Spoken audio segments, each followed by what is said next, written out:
Assalamualaikum warahmatullahi wabarakatuh. Selamat siang, salam sejahtera untuk kita semua.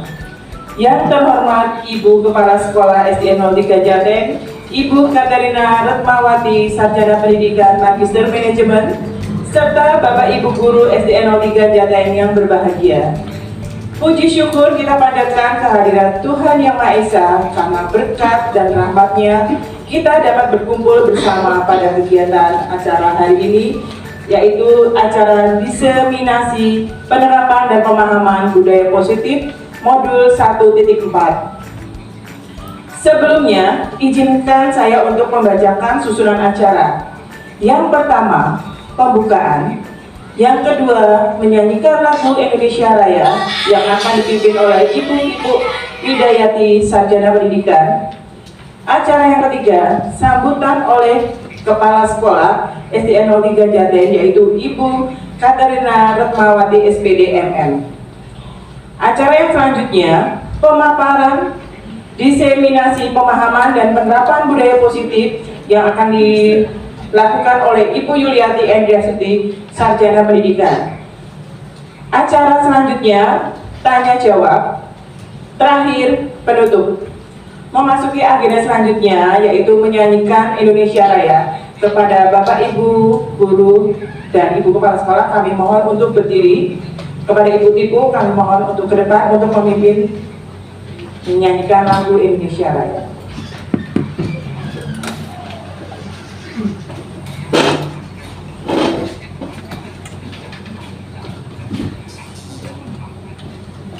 Hiduplah Indonesia Raya. Indonesia tanah airku, tanah tumpah darah. Di sanalah aku berdiri, jadi pandu ibuku. Indonesia kebangsaanku, bangsa dan tanah airku. Marilah kita berseru, Indonesia bersatu. Hiduplah tanahku, hiduplah negeriku, bangsaku, rakyatku semuanya. Bangunlah jiwanya, bangunlah badannya untuk Indonesia Raya. Indonesia Raya, merdeka, merdeka, tanahku, negeriku yang ku cinta. Indonesia Raya, merdeka, merdeka, hiduplah Indonesia Raya. Indonesia Raya, merdeka, merdeka, tanahku, negeriku yang ku cinta. Indonesia Raya, merdeka, merdeka, hiduplah Indonesia Raya. Bapak Ibu Guru, kami mohon untuk duduk kembali. Acara selanjutnya yaitu sambutan dari Ibu Kepala Sekolah SD 03 Jateng, Ibu Katarina Retmawati SPD MM. Kepada Ibu Katarina Retmawati kami persilakan.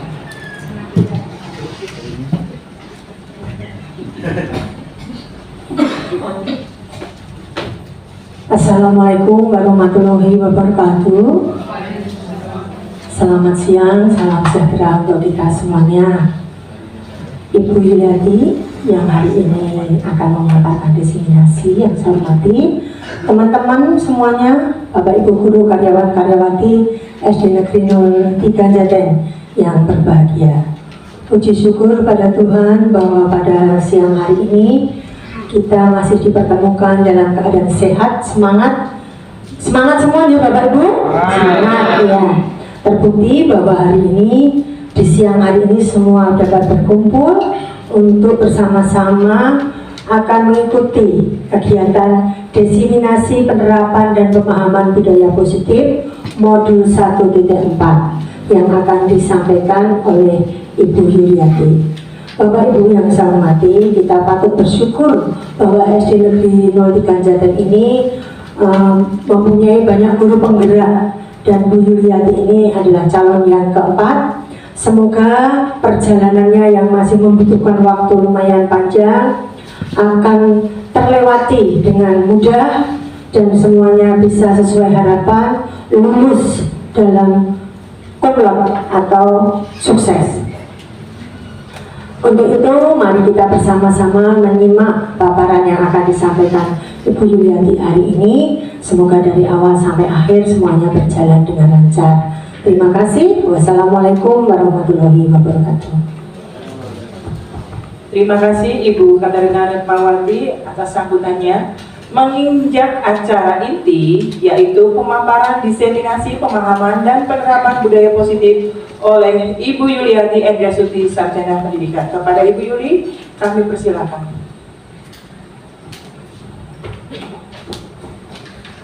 Assalamualaikum warahmatullahi wabarakatuh. Om Swastiastu, Nama Budaya Rahayu, salam kebajikan. Terima kasih Bapak Ibu Guru, terutama buat Ibu Kepala Sekolah yang telah mengizinkan saya untuk diseminasi penerapan dan pemahaman budaya positif modul 1.4 dan rekan-rekan teman guru yang berbahagia, dan terima kasih atas kehadirannya. Sebelumnya saya akan bercerita sebentar kenapa nih kok saya tertarik untuk ikut guru penggerak. Yang pertama, ini bukan kali pertama saya ikuti, saya sudah 3 kali mengikuti, dan itu saya yang pertama juga gagal, nggak lolos, yang kedua lolos tapi gagal di tahap terakhir, dan yang ketiga ini saya semangat untuk mengikutinya. Nah, sebelumnya biar tetap semangat, saya akan membacakan pantun terlebih dahulu. Pagi hari menyusuri taman, melihat bunga indah mekar berbaris. Salam hormat saya sampaikan, mari kita mulai presentasi yang manis. Itu biar kita semangat, ya.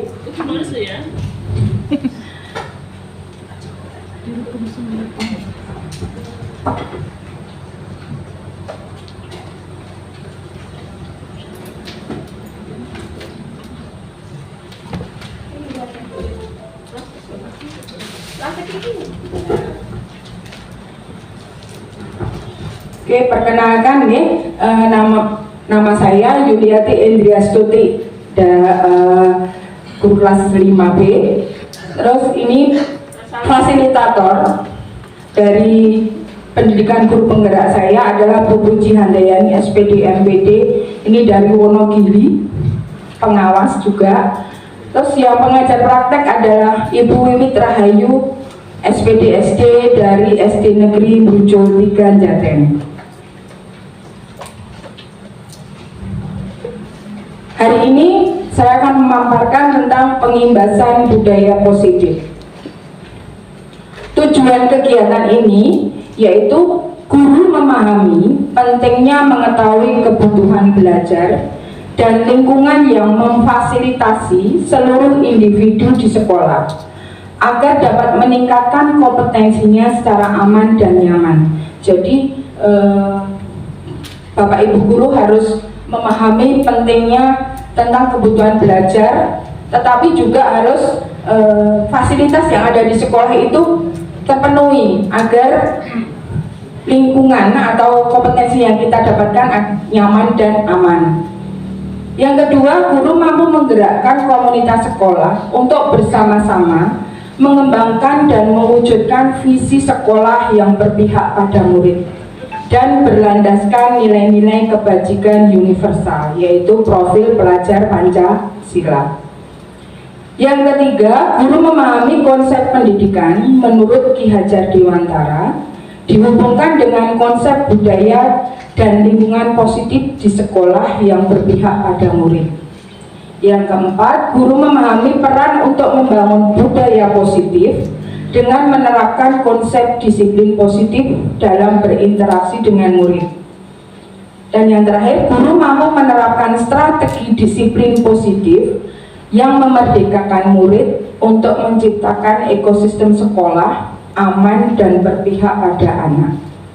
Sesuai dengan filosofi dari pemikiran pendidikan Ki Hajar Dewantara, yaitu guru itu harus berpihak pada anak atau murid. Pertanyaan yang reflektif nih, setuju atau tidak setuju? Hukuman baik fisik maupun verbal dapat mendisiplinkan anak. Menurut Bapak Ibu, hukuman fisik dan verbal itu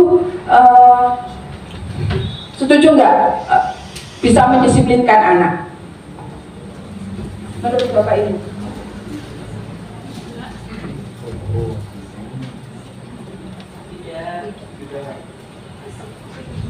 Fisik dan verbal dapat mendisiplinkan anak. Nanti kita kupas ke materi berikutnya, ya. Pemberian hukuman berupa hal positif seperti membaca atau menulis atau membersihkan halaman sekolah dapat meningkatkan disiplin anak. Tidak, oke. Nanti kita bahas di pemaparan materi berikutnya. Memberi penghargaan atau stimulus dapat meningkatkan motivasi belajar anak, motivasi dalam diri maupun di luar, atau intrinsik atau ekstrinsik.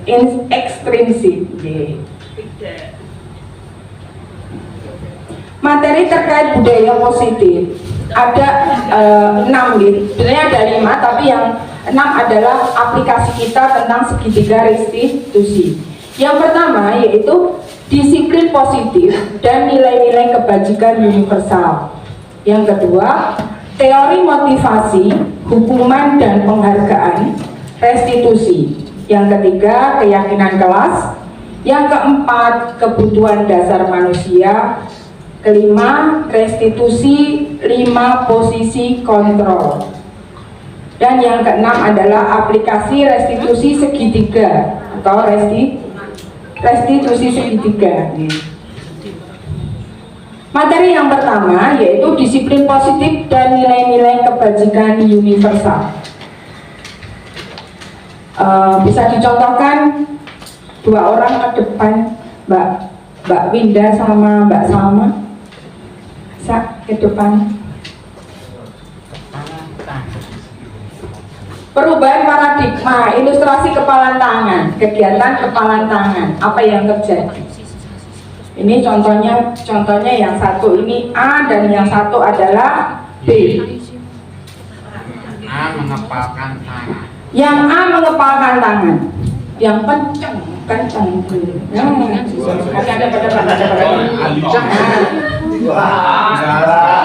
Yang B berusaha sekuat mungkin untuk membuka.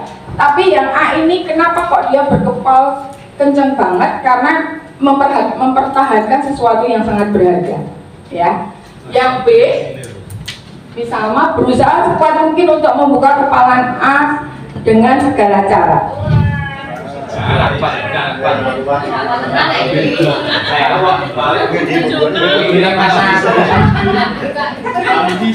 Apa yang terjadi?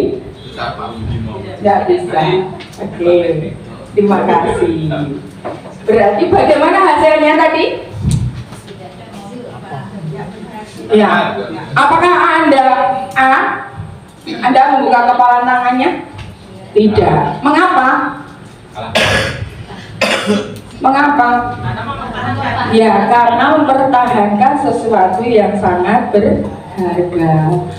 Apakah A menutup kepalan tangan? Ya. Mengapa? Mengapa A menutup kepala tangannya? Yang mempertahankan kepala tangannya Karena A mempertahankan kepala tangannya sehingga tidak bisa dibuka. Oke, dalam kegiatan ini sesungguhnya siapa yang memegang kendali atau kontrol untuk membuka atau menutup kepala tangannya? Akan B. Kalau B berusaha untuk membukanya, kalau A berusaha untuk mempertahankan. Oke.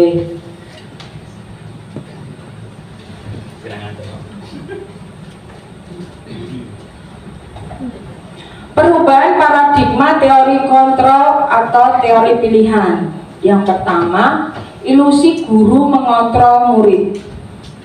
Pada dasarnya, kita tidak dapat memaksa murid untuk berbuat sesuatu jikalau murid tersebut memilih untuk tidak melakukannya.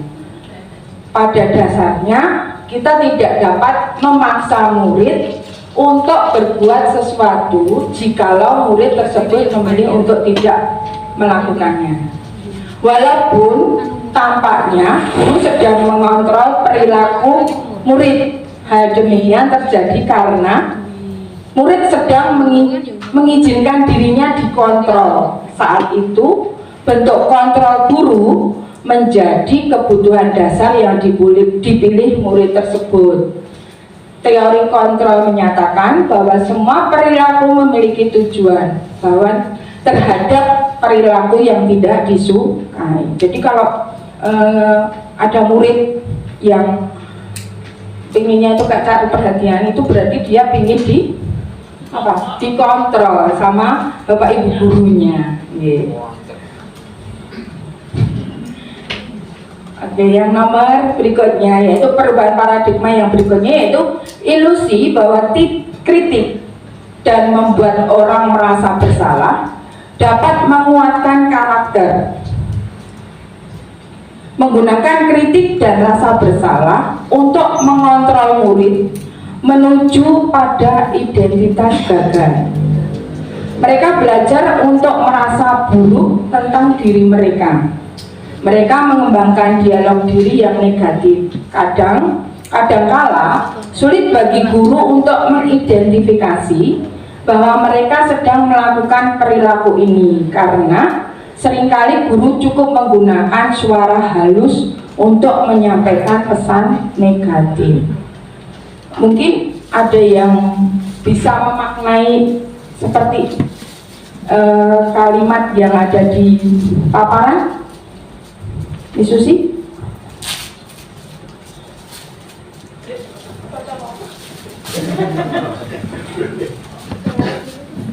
Oke. Menggunakan kritik dan rasa bersalah untuk mengontrol murid menuju pada identitas gagal. Mereka belajar untuk merasa buruk tentang diri mereka.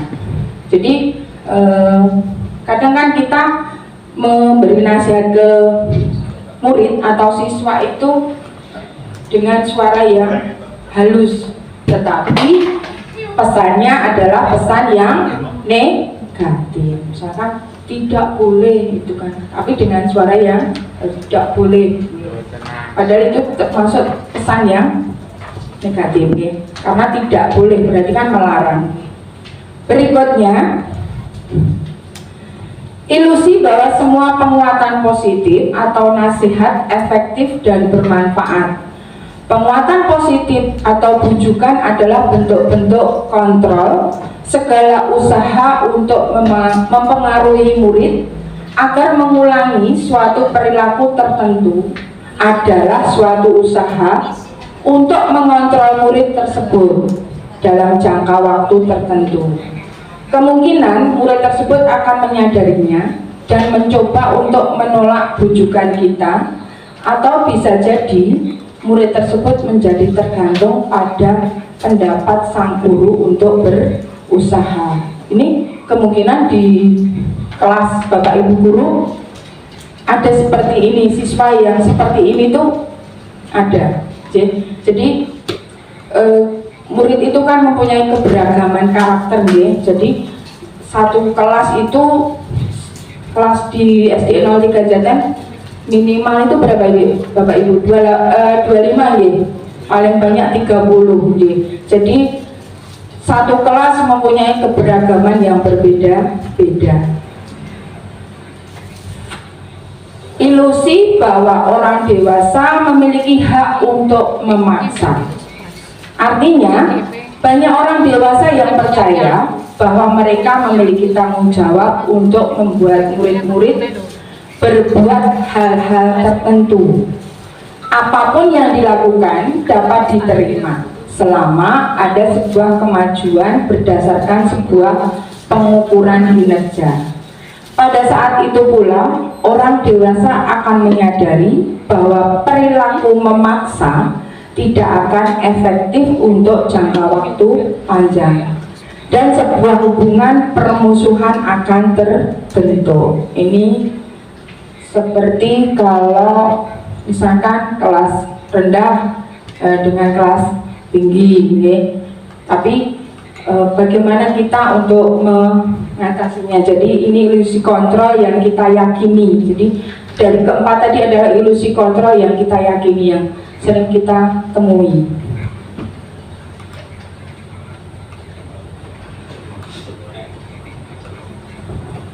Perubahan paradigma stimulus respon atau teori kontrol dari teori pilihan.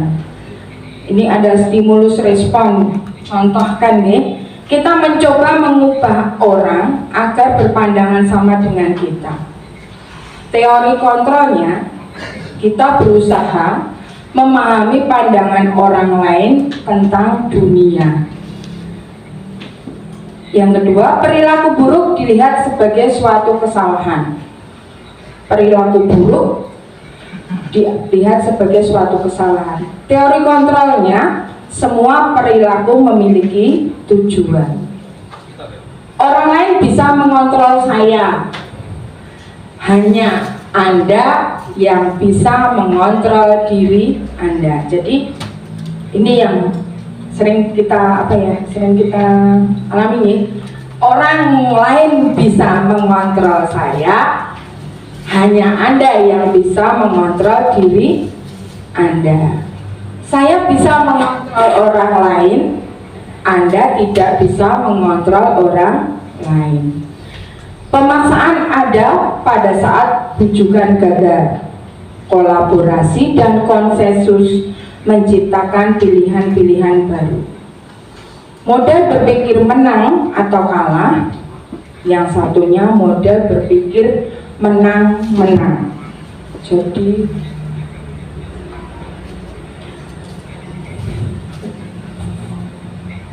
ini adalah skema dari perubahan paradigma stimulus respon teori kontrol dan pilihan teori pilihan.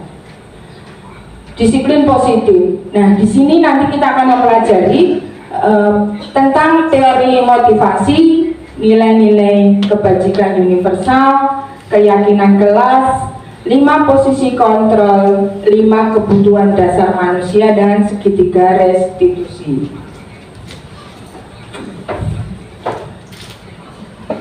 Masih semangat Bapak Ibu? Terima kasih, masih semangat walaupun sudah siang ya. Oke. Apakah makna disiplin? Berasal dari bahasa Latin disiplina, yang artinya belajar. Disiplin diri dalam rangka membuat orang menggali potensinya menuju sebuah tujuan, apa yang dia hargai.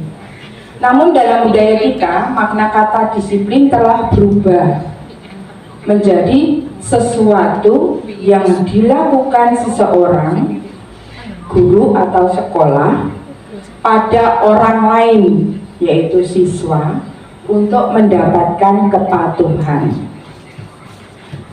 Kecenderungan umum adalah menghubungkan kata disiplin dengan ketidaknyamanan, yaitu hukuman dan konsekuensi, bukan dengan apa yang kita hargai atau pencapaian suatu tujuan mulia, meraih nilai-nilai kebajikan. Jadi Yang pendapat makna yang pertama itu bahwa disiplin itu hanya sebuah pokoknya kamu harus patuh, kamu harus, nah ini yang berhubungan dengan hukuman dan konsekuensi. Sekarang apa itu disiplin positif?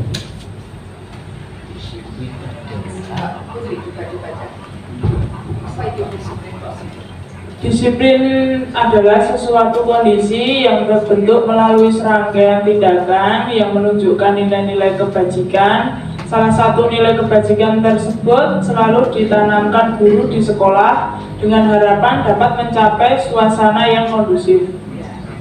Disiplin adalah sesuatu kondisi yang terbentuk melalui serangkaian tindakan yang menunjukkan nilai-nilai kebajikan yang ditanamkan guru di sekolah dengan harapan dapat menciptakan suasana yang kondusif. Seseorang yang memiliki disiplin diri berarti mereka bisa bertanggung jawab terhadap apa yang dilakukannya, karena mereka bertindak berdasarkan nilai-nilai kebajikan universal. Dalam hal ini yang terkandung dalam profil pelajar Pancasila.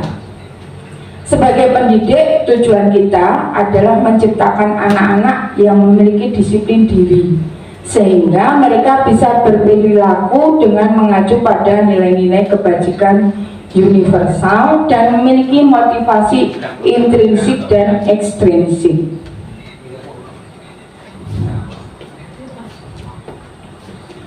Berikutnya, nilai-nilai kebajikan universal. Nilai-nilai kebajikan universal adalah sifat-sifat positif manusia yang merupakan tujuan mulia yang ingin dicapai setiap individu. Nilai-nilai tersebut bersifat universal dan lintas bahasa, suku bangsa, agama maupun latar belakang. Setiap perilaku atau perbuatan memiliki suatu tujuan. Dengan mengaitkan nilai-nilai kebajikan yang diyakini seseorang, maka motivasi intrinsiknya akan terbangun sehingga menggerakkan motivasi dari dalam untuk dapat mencapai tujuan mulia yang diinginkan. Nah, nilai-nilai kebajikan yang ingin dicapai oleh setiap anak Indonesia kita kenal dengan namanya profil pelajar Pancasila. Ada berapa Bapak Ibu kalau masih ingat profil pelajar Pancasila? Ada 6. Beriman, bertakwa kepada Tuhan Yang Maha Esa dan berakhlak mulia, berkebinekaan global, bergotong royong, mandiri, kreatif, dan bernalar kritis. Bapak Ibu masih ingat kalau setiap kita di kelas bisa kita buat SPK lagu profil pelajar Pancasila? Oke. Bisa dipimpin oleh Putih Bu, coba. Titik Bu, maju.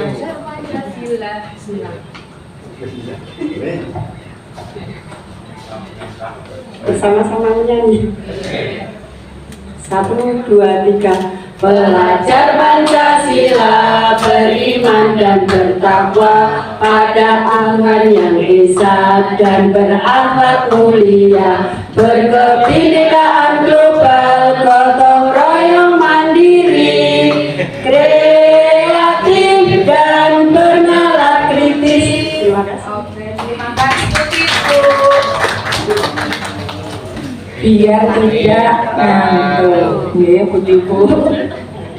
Berikutnya, materi yang kedua yaitu teori motivasi, hukuman, dan penghargaan restitusi. Teori motivasi perilaku manusia, yaitu ada 3, yaitu motivasi eksternal, internal, dan motivasi internal tujuan disiplin positif. 1. Untuk menghindari ketidaknyamanan atau hukuman, apa yang akan terjadi apabila saya tidak melakukannya. Yang kedua, untuk mendapatkan imbalan dari orang lain atau institusi apa yang akan saya dapatkan apabila saya melakukannya. Dan yang ketiga, untuk menghargai diri sendiri, saya akan menjadi orang yang seperti apabila saya melakukannya.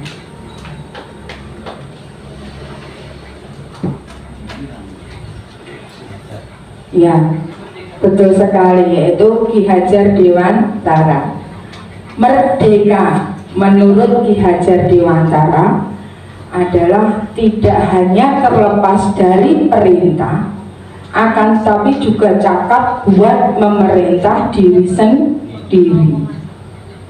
Merdeka itu artinya tidak hanya terlepas dari perintah, akan tetapi juga cakap buat memerintah diri sendiri. Dihukum oleh penghargaan. Di sini bahwa penghargaan berlaku sama dengan hukuman. Dalam arti meminta atau membujuk seseorang melakukan sesuatu untuk memenuhi suatu tujuan tertentu dari orang yang meminta atau membujuk. Dorongannya eksternal dan akan ada faktor ketergantungan. Beberapa dampak dari pemberian penghargaan. Jadi ternyata kalau kita memberi penghargaan itu ada dampaknya. Yang pertama, pengaruh jangka pendek dan jangka panjang.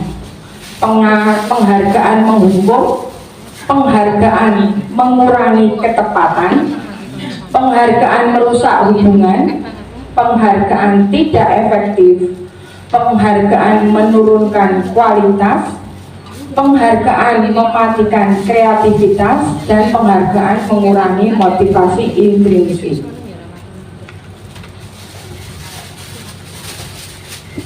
Ini ada 1, 2, 3. Ada 6 tindakan guru. Mungkin ya mudah-mudahan jangan sampai kita pernah melakukannya. Yang pertama,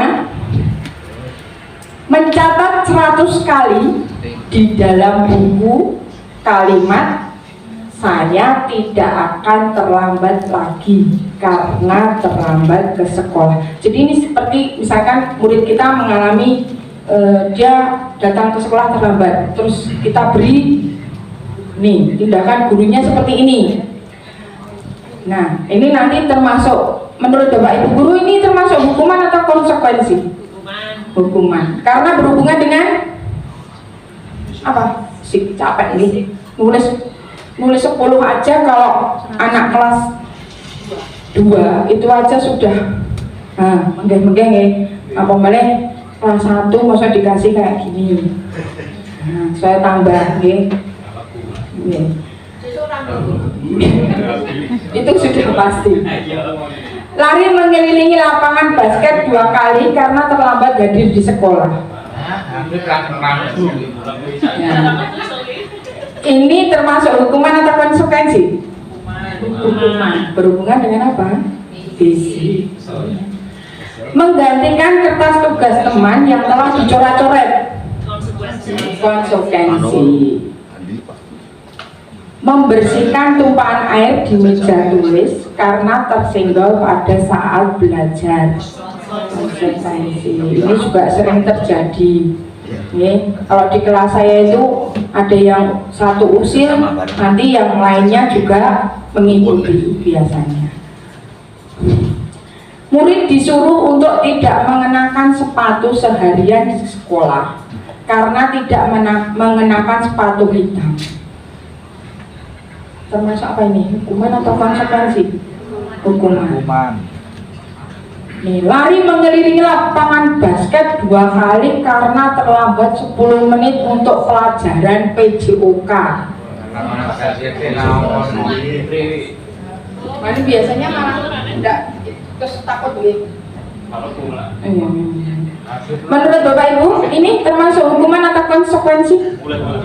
Oke. Coba kita cek gitu. Tidak.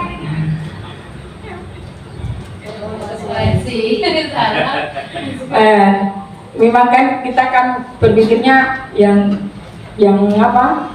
Yang terakhir tadi kan berhubungan dengan fisik, tetapi itu ternyata adalah konsekuensi. Konsekuensi. Itu tetap harus ada kesepakatan terlebih dahulu. Dan ini ternyata jawabannya dari Bapak Ibu guru semua tadi hanya satu yang kurang tepat ya.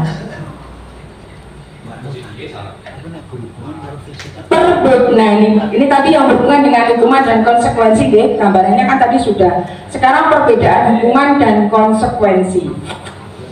Hukuman sesuatu yang menyakitkan harus terjadi. Kalau konsekuensi adalah sesuatu harus terjadi. Membuat anak sakit fisik maupun hati untuk jangka waktu yang lama. Biasanya kalau anak diberi hukuman itu pasti akan tergores di hati. Membuat anak merasa tidak nyaman dalam jangka waktu pendek. Kalau konsekuensi hanya dalam jangka waktu pendek. Jadi misalkan hari ini dikasih, besok konsekuensinya apa? Besok sudah tidak apa? Walaupun tidak memang harus tidak mengulangi, tapi tidak membekas di hati. Anak membenci kedisiplinan. Konsekuensi anak menghargai disiplin. Kalau hukuman itu adalah paksaan, konsekuensi stimulus atau tanggapan. Hukuman mendorong anak menyakiti diri sendiri, tetapi kalau konsekuensi mendorong anak agar mudah menyesuaikan diri. Konsep diri yang buruk itu hukuman, tapi kalau konsekuensi konsep diri yang baik. Anak belajar untuk menyembunyikan kesalahan. Hukuman itu biasanya anak menyembunyikan kesalahan juga, berbohong, okay? Tapi kalau konsekuensi, anak belajar untuk mematuhi peraturan.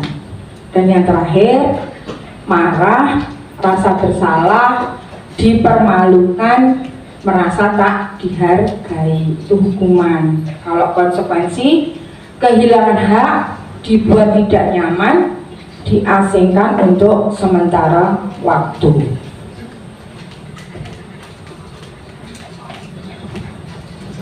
Ini udah mulai rodok, kenapa nih? Lumayan agak yang sering ini semakin kesana nanti kita akan pelajari tentang kemungkinan nih, mungkin anak-anak kita dan juga kita sebetulnya sudah melakukannya nih, tapi tidak tahu itu apa. Contoh misalkan ada anak murid kita ada yang melakukan kesalahan, kita sering nasihati, tapi itu apa? Nah, ini kita akan pelajari tentang ini nih. Apa itu restitusi? Restitusi adalah proses menciptakan kondisi bagi murid untuk memperbaiki kesalahan mereka, sehingga mereka bisa kembali pada kelompok mereka dengan karakter yang lebih kuat. Restitusi juga merupakan proses kolaboratif yang mengajarkan murid untuk mencari solusi untuk masalah mereka dan membantu murid berpikir tentang orang seperti apa yang mereka ingin menjadi, atau besok itu aku mau jadi apa, tujuan mulia berarti ya, dan bagaimana mereka harus memperlakukan orang lain. Ada 9 ciri-ciri dari restitusi. Yang pertama yaitu bukan untuk menebus kesalahan, namun untuk belajar dari kesalahan. Yang kedua, memperbaiki hubungan. Ketiga, tawaran bukan paksaan melalui proses berrefleksi. Yang keempat, restitusi menuntun untuk melihat ke dalam diri, bukan berupa imbalan atau ancaman. Yang kelima, restitusi mencari kebutuhan dasar yang mendasari tindakan. Yang keenam, restitusi diri adalah cara yang paling baik. Yang ketujuh, restitusi fokus pada karakter bukan tindakan. Yang kedelapan, restitusi fokus pada solusi. Dan yang terakhir, restitusi mengembalikan murid yang berbuat salah pada kelompoknya.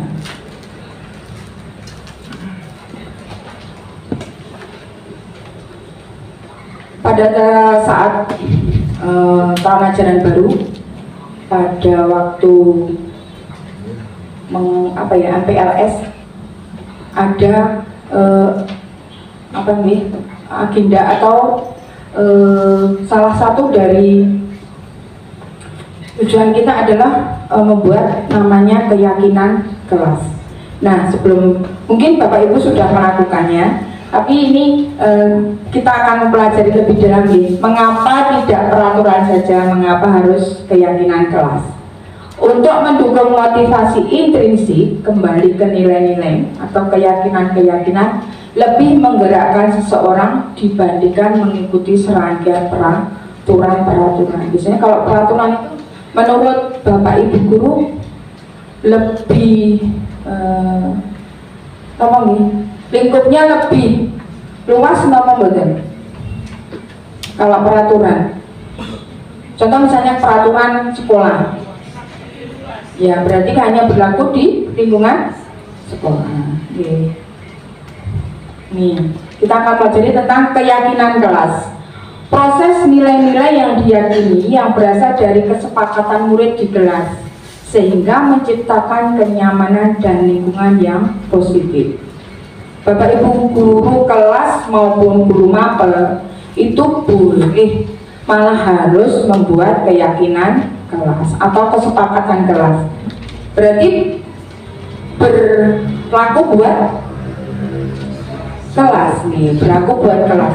Jadi yang membuat adalah, yang memunculkan peraturan itu adalah anak, terus yang menyepakati adalah juga mereka. Jadi guru hanya sebagai, di sini guru berperan hanya sebagai fasilitator, jadi hanya memandu. Nih, peraturan kelas itu ada di lingkupnya paling kecil, pengaruhnya. Terus ada keyakinan kelas, ada lingkungan positif, dan yang terakhir adalah budaya positif.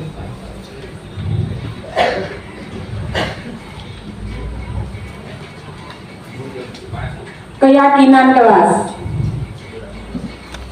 Bapak Ibu sudah membuat sudah diterapkan di kelas masing-masing guru mapel juga sudah. Bagus, berarti SD 03 Jateng memang top marko top ya.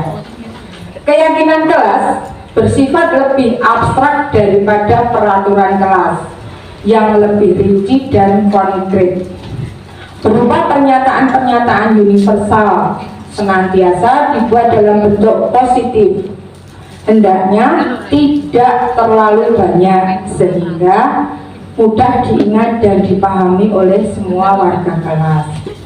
Sebaiknya sesuatu yang dapat diterapkan di kelas. Semua warga kelas dapat hendaknya ikut berkontribusi dalam pembuatan keyakinan kelas lewat kegiatan curah pendapat. Bersedia meninjau kembali keyakinan kelas dari waktu ke waktu. Jadi keyakinan kelas itu tidak, istilahnya bukan paten gitu. Jadi bisa berubah dari waktu ke waktu. Kenapa kok bisa disebut kegiatan curah pendapat? Waktu pembuatan keyakinan kelas, anak-anak disuruh untuk mengeluarkan pendapatnya, mengeluarkan pendapatnya masing-masing. Contoh misalkan datang tepat waktu. Berarti kan kalau datang tepat waktu itu istilahnya anak harus benar-benar mentaati atau meyakini keyakinan kelas tersebut. Ada lagi contohnya, mungkin di kelas Bapak Ibu guru ada yang itu suka mengejek nama, misalnya mengejek nama temannya atau memanggil nama orang tuanya. Nah, itu bisa kita ubah, misalkan dalam kalimat positif menjadi dari kalimat yang tidak positif menjadi kalimat positif. Contoh, tidak boleh mengejek nama orang tua. Berarti kalimat positifnya apa Bapak Ibu? menghormati nama orang tua. Nilai kebajikannya saling menghormati, saling menghormati antar sesama teman. Itu sering terjadi, walaupun hanya istilahnya bercandaan tapi kalau tidak terima ya pasti anak jadi marah terus berantem ya. Nah, ini adalah keyakinan kelas yang harus kita buat setiap tahun ajaran baru nih. Tapi ya ini tadi bersedia meninjau kembali keyakinan kelas dari waktu ke waktu. Sekarang manggilnya ember. Karena banyak ngomong ya Pak. Itu ada keluar ya. Ada yang tersinggung. Langkah-langkah membuat keyakinan kelas. Ini langkah-langkah yang kita lakukan kemarin berdiskusi memunculkan peraturan-peraturan yang perlu ditaati oleh warga kelas. Mengubah peraturan menjadi kalimat yang positif. Mencari peraturan-peraturan yang menjadi nilai-nilai kebajikan. Berdiskusi mengenai gambaran perilaku yang mencerminkan keyakinan kelas. Berdiskusi mengenai peran seluruh warga kelas, dan yang terakhir sama tadi, meninjau ulang keyakinan kelas dari waktu ke waktu. Ini contohnya. Jadi anak mencurahkan pendapatnya seperti Bapak Ibu kemarin yang telah dilakukan di kelas masing-masing. Ini contohnya seperti ini, keyakinan kelas di kelas 5B, doa sebelum dan setelah pembelajaran. Ini termasuk keimanan. Datang tepat waktu, nilai kebajikannya adalah disiplin. Terus piket kelas, menurut Bapak Ibu tanggung jawab apa disiplin? Tanggung jawab, karena mereka sudah diberi biasanya kan dibagi nah jadi itu harus sudah menjadi tugasnya, harus bertanggung jawab. Menjaga ketenangan saat pembelajaran, ketertiban, saling berinteraksi bersama teman, kekeluargaan, berseragam sesuai aturan sekolah, kerapian, menghargai, yaitu nilai kebajikannya menghargai, keyakinannya itu bersikap sopan dan santun dalam setiap pembelajaran. Mungkin kadang kan anak yang jauh, kalau bukan di kelasnya sendiri, kadang kalau kita piket, kita masuk ke kelas berbeda tanggapannya. Nah itu harus kita tanamkan bahwa itu tuh tidak boleh, harus saling menghargai. Oke, materi yang keempat yaitu kebutuhan dasar manusia.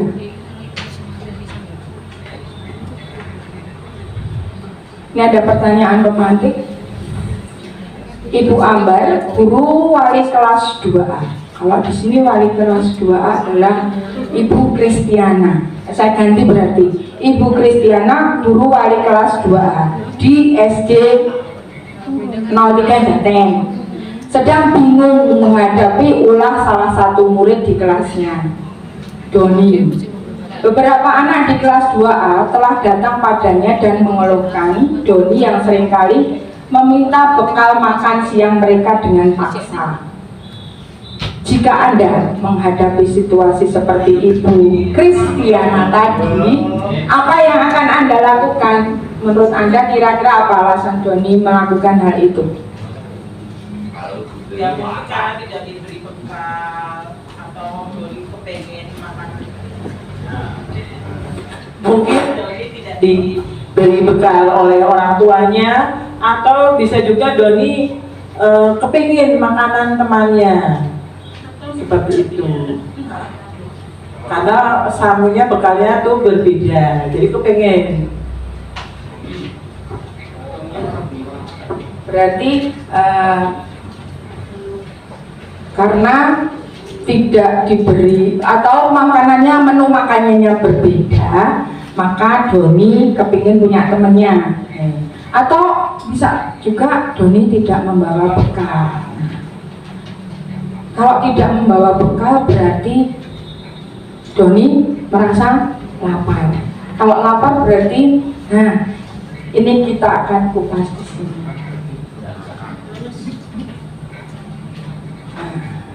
Ada 5 kebutuhan dasar manusia. Nah, seperti tadi, Doni tidak membawa bekal, meminta bekal temannya. Nah, yang pertama yaitu bertahan hidup. Kalau Doni tidak membawa bekal, dia kan lapar. Nah, untuk dia bertahan hidup, makanya dia minta makanan temannya, tapi dengan cara yang salah, itu memaksa. Yang pertama yaitu 5 kebutuhan dasar manusia: bertahan hidup, kasih sayang dan rasa diterima, kesenangan, kebebasan, dan kekuasaan. Artinya, bertahan hidup dalam kasus Doni di atas, apabila jawaban Doni ketika ditanya oleh Ibu Ambar tadi, karena ia lapar dan orang tuanya tidak membawakan bekal. Nah, maka kebutuhan dasar yang sedang berusaha Doni penuhi adalah bertahan hidup. Oke. Yang kedua adalah kasih sayang dan rasa diterima. Alasannya kenapa? Alasannya yaitu mengambil bekal temannya karena dia merasa senang temannya jadi memperhatikan dia. Apa ya, kalau dalam bahasa cari perhatian nih, caper. Ketika temannya melaporkan tindakannya itu pada gurunya dan gurunya memberitahu orang tuanya, sehingga orang tuanya jadi memperhatikan dia. Jadi ada 2 perhatian yang diinginkan oleh Doni, yaitu dari teman dan dari orang tua. Berarti Doni butuh rasa kasih sayang dan rasa diterima. Yang ketiga itu kekuasaan. Apabila jawaban Doni adalah dia merasa hebat karena temannya jadi takut dengan dia dan menuruti keinginannya. Jadi dia merasa aku yang di kelas adalah aku yang berkuasa. Yang keempat yaitu kebebasan. Bila jawaban Doni adalah bahwa dia merasa bosan dengan bekal makanan yang dibawakan ibunya dari rumah, karena ibunya selalu membawakan bekal yang sama. Oleh karena itu, dia ingin mencoba makanan teman-temannya yang beraneka ragam. Maka Doni sedang berusaha untuk memenuhi kebutuhannya akan kebebasan. Biasanya kalau orang tua itu, saya ngalami sendiri sih ya. Kalau anaknya, hari ini suka misalnya nugget, besok dibuatkan nugget lagi, besoknya lagi. Berarti menunya sama. Padahal lihat punyanya temennya, makanannya lebih bervariasi. Nah itu dia ingin merasakan kebebasan. Aku ingin menu yang berbeda. Dan yang terakhir adalah kesenangan. Bila Doni menjawab bahwa ia melakukannya karena iseng saja dan ia menikmati ekspresi wajah teman-temannya yang kesal karena diambil makanannya, dan menurut dia ekspresi teman-temannya itu lucu, maka berarti Doni sedang berusaha memenuhi kebutuhannya akan kesenangan. Jadi kalau misalkan ini bekalnya Miss Susi saya minta, Miss Susi ekspresinya itu kayak setengah marah tapi setengah gemes-gemes gimana sama saya. Nah itu saya senang melihat kalau bekalnya Miss Susi itu saya ambil itu, Miss Susi agak kesel itu saya merasa senang. Oh saya itu berarti apa nih? Nah, kesenangan saya tersalurkan. Puas ya. Puas. Itu biasanya anak seperti itu ada, ya. Itu namanya kalau di kelas itu jahil, seninya jahil atau ngeprank temannya. Ini materi yang kelima. Nah ini 5 posisi kontrol, ya, 5 posisi kontrol.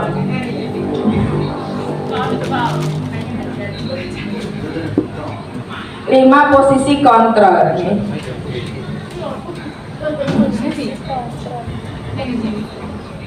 Ada 5 posisi kontrol guru. Ini guru, ya, berarti berlaku bagi kita. 5 posisi kontrol. Yang pertama yaitu penghukum. Yang kedua, pembuat rasa bersalah. Yang ketiga, teman. Yang keempat, pemantau. Yang kelima adalah manajer. Penghukum. Semoga kita tidak menjadi guru yang seperti ini, nih. Penghukum itu guru berbuat, contohkan di sini itu menghardik atau menunjuk-nunjuk, menyakiti, menyindir. Kalau berkata, guru itu, kalau kamu tidak melakukannya, awas ya. Jadi setengah kayak apa namanya, mengancam, nih. Rasakan loh. Wah, serem ini, serem. Hasilnya pasti apa? Murid akan apa? Lebih turut atau malah justru sebaliknya? Nih, hasilnya memberontak atau menyalahkan orang lain, dan endingnya pasti berbohong. Kaitan dengan dunia berkualitas, murid meletakkan guru di luar dunia berkualitas. Jadi kayak kita itu tidak apa ya? Berkualitas itu berarti apa? Harga ya? Murid berkata, nah ini kalau kita menghardik atau kita nunjuk-nunjuk, menyakiti, menyindir, anak akan berkata apa? Ah, biarkan saja, nanti juga marah-marah lagi, malah pengen disengeni terus. Dampak pada murid,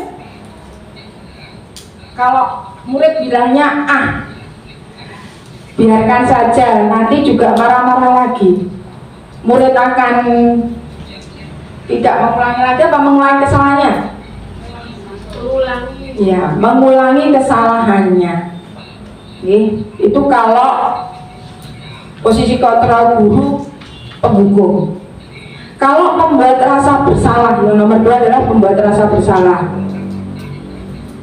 Mungkin ini juga sering saya alami juga. Berceramah dan mengatakan seharusnya, atau ibu kecewa, bapak kecewa, itu kan kita seperti berceramah atau menasihati sebetulnya. Guru berkata, kamu seharusnya, kamu sudah tahu, ibu lelah sekali mengatakannya. Ibu stres kalau kamu itu sering jahili temanmu. Hasilnya, ya menyangkal, menyembunyikan, dan yang endingnya pasti juga akan berbohong. Murid meletakkan guru di dalam dunia berkualitas. Kalau yang pertama tadi di luar, yang penghukum tadi kalau membuat rasa bersalah, guru di dalam dunia berkualitas. Biasanya kalau setelah itu murid akan apa? Bilang apa? Bapak Ibu, meminta maaf atau maafkan saya ya Bu, seperti itu. Tapi sering diulang-ulang. Dampak pada murid biasanya apa? Kalau dampak pada murid, kalau murid itu sering kita ceramai terus, mau apa?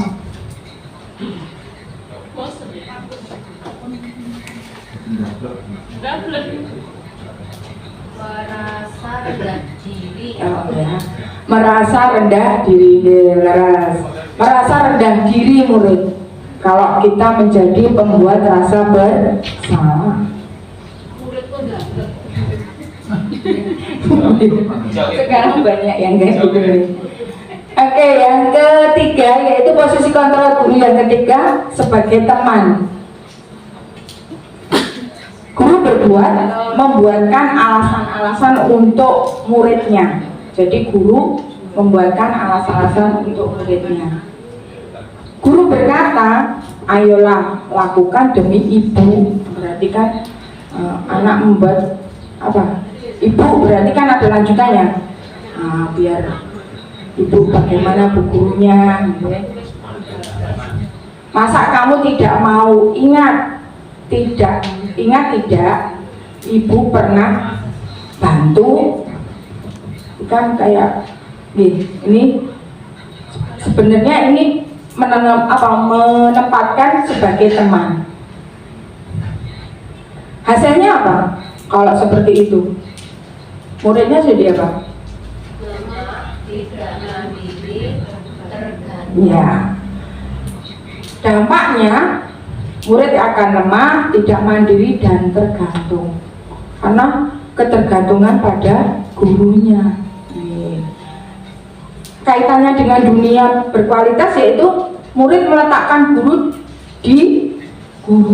sebagai orang yang sangat penting di dunia berkualitas. Jadi guru ini paling gitu, paling penting gitu. Karena posisinya guru sebagai teman. Yang keempat yaitu sebagai pemantau.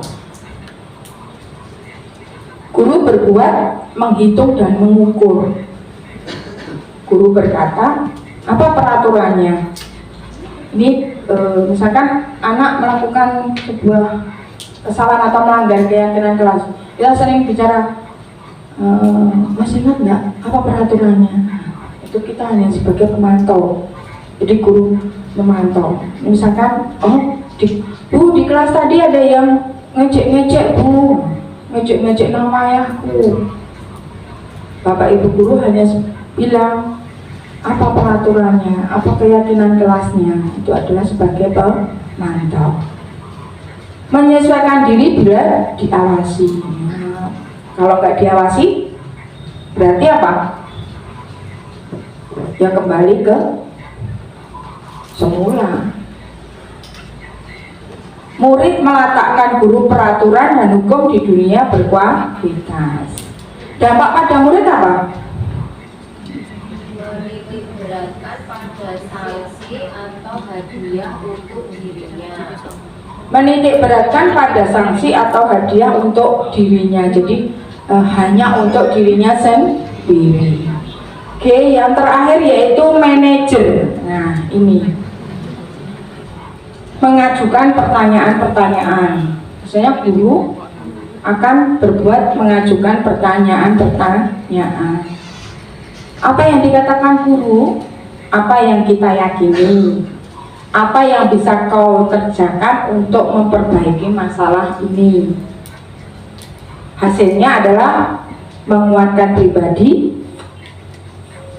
Kaitan dengan dunia berkualitas yaitu murid meletakkan dirinya sebagai individu yang positif dalam dunia berkualitas. Murid berkata, bagaimana caranya saya bisa memperbaiki keadaan. Dampaknya yaitu mengevaluasi diri, bagaimana cara memperbaiki diri. Jadi, semisal murid kita ada yang terlambat mengikuti apel, misalkan, itu lebih dari misalkan ada aturannya 3 kali kita panggil, itu sudah 4 kali atau 5 kali. Nah, pada saat kita memanggil itu jadilah kita sebagai manajer, dan yang terbaik adalah guru sebagai manajer.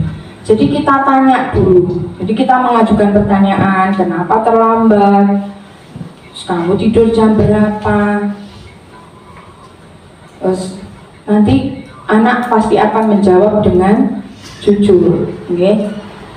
Terus apa yang kamu yakini? Kita yakini itu apa? Kamu karena kalau sudah terlambat berarti kamu, mari kita cari solusi bersama-sama. Nah, itu yang paling terbaik dari kelimanya adalah sebagai manajer. Jadi bukan manajer di perusahaan, tapi manajer bagi anak didik kita nih. Karena kan pembelajaran kita adalah berpihak pada murid. Nah, materi yang keenam adalah aplikasi restitusi atau segitiga restitusi. Nah, ini bisa kita terapkan pada saat kita di kelas nih. Kalau ya seperti tadi saya bilang, contoh lagi misalkan ada anak yang kayak kemarin ada peristiwa di kelas saya ini, saat ulangan ada yang menumpahkan minuman di lembar jawab temannya. Nggak saya kasih hukuman atau apapun, cuma saya tanya, kalau seperti ini konsekuensinya apa? Sudah kamu yakin? Kita cari solusi bersama. Solusinya apa? Anak yang merasa bersalah maju ke depan meminta lembar jawab lagi. Terus apa? Membantu untuk menulis di lembar jawaban lagi, karena yang ketumpahan itu adalah lembar jawab. Jadi kita sebagai manajer itu bisa memberikan solusi yang terbaik untuk anak, agar apa? Keyakinan kelas yang kita sepakati di kelas itu bisa berjalan dengan baik.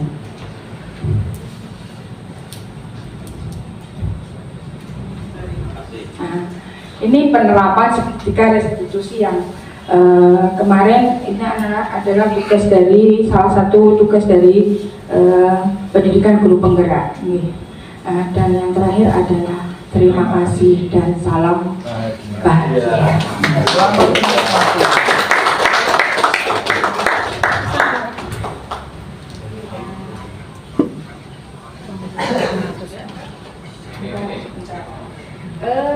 Saya kasih pantun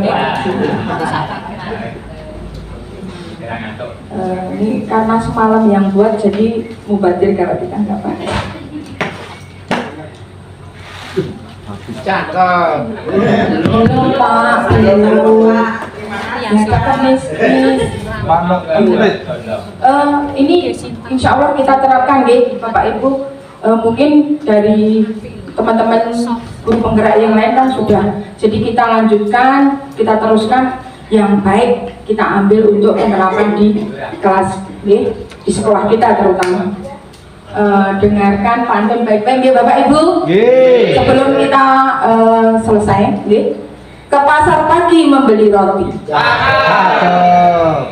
Roti enak dimakan siang. Mari tanam budaya yang positif agar sekolah jadi lebih cemerlang. Satu lagi, naik perahu ke pulau seberang. Melihat pemandangan indah tak terhingga. Budaya baik kita terapkan, bersama maju mencapai cita. Terima kasih. Wassalamualaikum warahmatullahi wabarakatuh. Terima kasih untuk Ibu Yuli atas pemaparannya. Kita banyak menerima ilmu ya, barusan yang apa yang disampaikan oleh Bu Yuli. Nah, kita masuk ke sesi berikutnya, yaitu sesi tanya jawab. Untuk tanya jawab ini akan saya buka 2 pertanyaan dulu. Saya buka untuk 2 pertanyaan dulu. Nanti kalau masih ada waktu kita bisa lanjutkan lagi untuk sesi tanya jawab. Monggo. Mungkin ada pertanyaan dari apa yang sudah dipaparkan oleh Bu Yuliati. Monggo Bapak Ibu kami persilakan. Ada yang bertanya? Atau sudah paham semua ini? Sudah paham. Oke, hebat sekali. Terima kasih. Berarti kita bisa menerapkan semua ya. Tadi apa yang dipaparkan Ibu Yuli kita bisa terapkan di dalam kelas kita masing-masing. Insya Allah. Kalau begitu sudah selesai Ibu Yuli. Karena tidak ada pertanyaan dari Bapak Ibu, saya ucapkan terima kasih atas kerahuan Bapak Ibu. Acara ini kami tutup dengan bacaan hamdalah bersama-sama. Terima kasih. Wassalamualaikum warahmatullahi wabarakatuh. Selamat siang. Selamat beristirahat, selamat bersantai-santai. Mari tidur.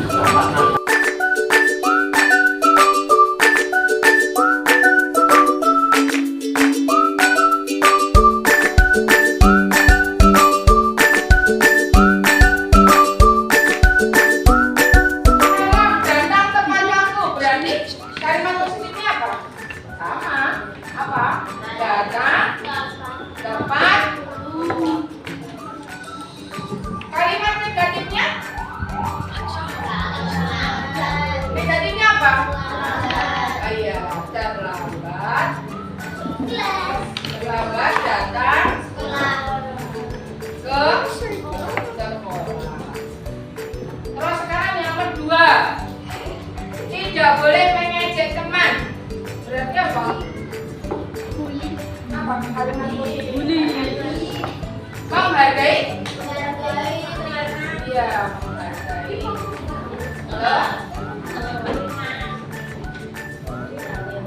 Terus, tidak boleh melakukan saat pembelajaran. Berarti apa? Menjaga apa? Menjaga kata. Oke, sekarang nilai kebajikannya. Kalau datang tepat waktu berarti apa? Disiplin. Disiplin. Terus, kalau misalnya menghargai teman, saling menghormati. Ya, saling menghormati. Saling menghormati. Terus, misalkan nih, menjaga ketertiban atau ketenangan berarti apa? Iya, tidak boleh rame. Menjaga apa? Ya, ketertiban. Lagi ini.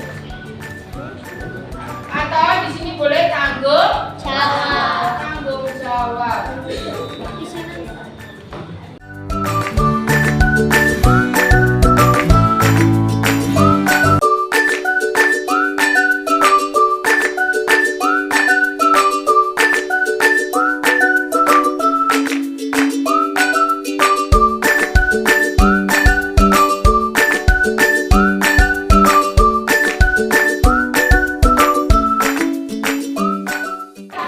Perhatikan dulu. Tadi kan kalian sudah mengucapkan peraturan kelas yang kamu kehendaki. Sudah memunculkan peraturan kelas yang kamu kehendaki. Berarti sekarang sudah menjadi sebuah kesepakatan. Contohnya, atau kita sepakati sekarang. Yang pertama apa? Yang pertama tadi apa? Datang tepat waktu. Berarti kalian kalau ke sekolah harus datang tepat waktu. Terus yang kedua tadi apa? Ya, berarti menjaga kebersihan kelas. Yang nomor 2. Yang nomor 3, berdoa sebelum dan sesudah belajar. Terus ada lagi apa? Saling menghargai sesama teman. Berarti tidak boleh saling mengejek atau apalagi memanggil nama orang tua. Ada lagi membawa perlengkapan alat tulis sekolah dari rumah. Berarti tidak boleh saling pinjam meminjam. Oke, ada lagi yang paling utama, menjaga ketenangan pada saat pembelajaran. Berarti nanti kalau ada yang apa? Rame-rame yang melanggar kesepakatan kelas pasti ada konsekuensinya. Saya 100.000. Oke, berarti karena sudah kita sepakati peraturan kelasnya dan ini sudah kalian tulis di sini, kalian juga sudah menandatangani. Berarti besok dibuatkan Miss Juli. Habis itu kalian tanda tangan atau cap pakai cap jadi. itu menjadi kesepakatan kelas yang telah kamu sepakati dalam satu. Oke?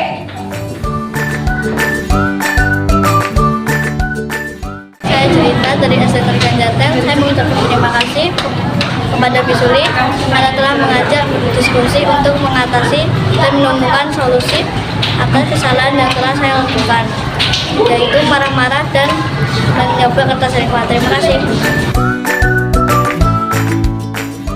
Yanti, rekan kerja dari Ibu Juliati Indah Tuti di SDN Ganjaten. Pada kegiatan hari ini, Bu Juliati telah melaksanakan diseminasi, yaitu pengimbasan budaya positif. Dalam kegiatan ini banyak sekali pembelajaran yang saya dapatkan, yaitu tentang budaya positif. Salah satunya yaitu tentang membuat kesepakatan kelas. Selain itu juga 5 posisi kontrol, kemudian ada segitiga restitusi. Dalam kegiatan ini kami sebagai guru sangat terinspirasi ya untuk melaksanakan dan menerapkan apa yang telah dipaparkan oleh Ibu Juliati. Mudah-mudahan di SD kami semua Bapak Ibu guru akan menerapkan apa yang telah dipaparkan. Demikian refleksi dari saya. Terima kasih. Wassalamualaikum warahmatullahi wabarakatuh.